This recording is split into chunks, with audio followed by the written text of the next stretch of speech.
महाराष्ट्र राज्य पिछड़ा वर्ग आयोग के अध्यक्ष आनंदराव अडसुल ने जालना में मीडिया से बात की। उन्होंने बताया कि एससी, एसटी और पिछड़ा वर्ग के छात्रों की समस्याओं का समाधान करना उनकी प्राथमिकता है। उन्होंने कहा कि वे सिर्फ कार्यालय में बैठकर नहीं बल्कि जमीनी स्तर पर जाकर छात्रों की समस्याओं को जानने का प्रयास करेंगे।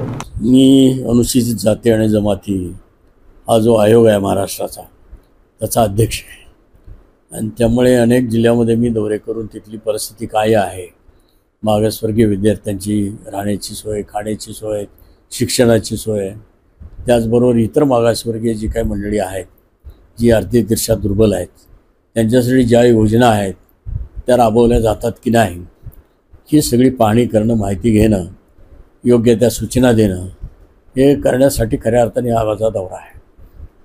जालन्यातील परिस्थिती कशी वाटली तुम्हाला विद्यार्थ्यांची? आता मी जोपर्यंत मीटिंग होत नाही तोपर्यंत परिस्थिती कशी बघणार, बाकी सगळी परिस्थिती चांगली आहे पण पर्टिक्युलर जे साठी मी आलो आहे ती मीटिंग आता लावलेली आहे आमची 11:30 दरम्यान 11च्या दरम्यान आहे।